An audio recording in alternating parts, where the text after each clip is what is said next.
पहले आपने कहा डिजिटल इंडिया होना चाहिए, सारा व्यापार डिजिटली करिए, छोटे छोटे पेमेंट आप डिजिटली करिए।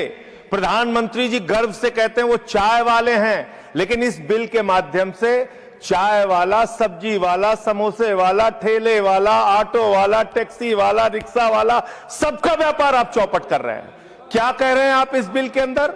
आप इस बिल में कह रहे हैं कि यूपीआई से जब आप पेमेंट करेंगे तो जो व्यापारी होगा, जो व्यापार कर रहा होगा, जिसके खाते में आप पैसा डालेंगे, उसके ऊपर हम टैक्स लगाएंगे।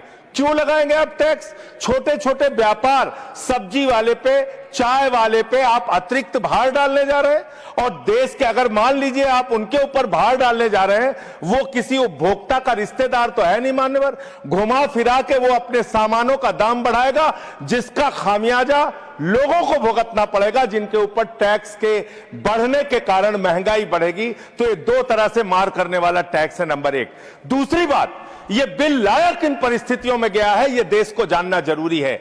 31 मार्च 2026 को जो यूनाइटेड स्टेट्स ट्रेड रिप्रेजेंटेटिव्स है, यूएसटीआर, इसने आपत्ति जताई कि हिंदुस्तान में यूपीआई पर जीरो टैक्स की वजह से हम लोग बर्बाद हो रहे हैं। तो ट्रंप के दबाव में भारत की संप्रभुता को गिरवी रख के ये बिल लाया गया है। इसलिए इस बिल के हम खिलाफ। मान्यवर, बहुत कम स्पीकर हैं, एक आध मिनट का समय मुझे और दे दीजिए। मान्यवर, आपका जो समय, विदेशी दबाव में भारत की संप्रभुता को गिरवी रख के आप ऐसा बिल ला रहे हैं जिसमें फॉरेन इन्वेस्टर्स को तो आप टैक्स में 100% एग्जम्पशन दे रहे हैं, लेकिन जो हिंदुस्तान में छोटे छोटे व्यापार करने वाले लोग हैं, उनके ऊपर आप टैक्स लगाने जा रहे हैं। खत्म कर रहा हूं सर, 30 सेकंड और दे दीजिए। मान्यवर, यह सरकार कहती है यूपीआई के पूरे सिस्टम को मैनेज करने में आपको पैसा खर्च करना पड़ता है।